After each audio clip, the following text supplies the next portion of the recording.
போடி சட்டமன்ற தொகுதியில எந்த பூத்துலையுமே எந்த ஒன்றிய நகரத்திலையுமே நம்ம திமுக லீடு காட்டல. 30,500 ஓட்டுல தோத்த.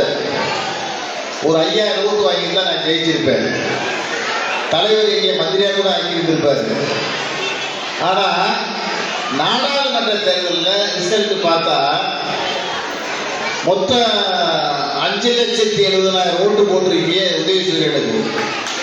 2,72,000 ஓட்டு லீடிங் மட்டும். எல்லா ஒன்றிய நகரத்திலையும் திமுக லீடிங். எப்படி மாறி பாருங்க. நம்ம மகளிரணி மாவட்ட அமைப்பாளர், நம்ம நகர்மன்றத்தில் கவுன்சிலர் இருக்கிற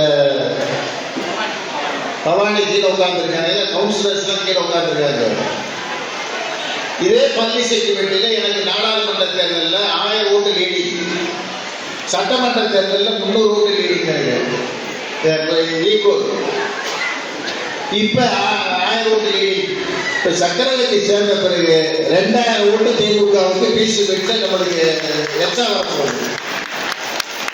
ஆண்டுக்கு 15,000 கோடி வேணும். எவ்வளவு? மாசம் 25 ஆயிட்டா பணத்தை பேங்க்ல போடணும் உங்களுக்கு. அந்த பணத்தவே ஏன்கிட்ட கொடுத்து போய் 1000 ரூபாய் கொடுத்துட்டு போடாண்டா, அதில் நான் 200 அடிச்சு விடுவேன். உனக்கு 200 ரூபாய் தான் வர. நீ பயத்துக்கிட்டு போதும்டா, கிடைச்சிட்டு போதும்டான்னு சொல்லி வெளியே சொல்ல மாட்டீங்க. அந்த மாதிரி தவறு நடக்காம பேங்க்ல போட்டு 100க்கு 100 15,000 கோடியை மக்களுக்கு சென்றடை செய்த ஒரே முதல்வர் நமது ஸ்டாலின் மட்டும்தான். எந்த மாநிலத்திற்கு பிளே ஸ்டோர் மற்றும் ஆப் ஸ்டோரில் இருந்து பாலிமர் செயலியை QR கோடு மூலம் பதிவிறக்கம் செய்யுங்கள். செய்திகளை உடனுக்குடன் பெறுங்கள்.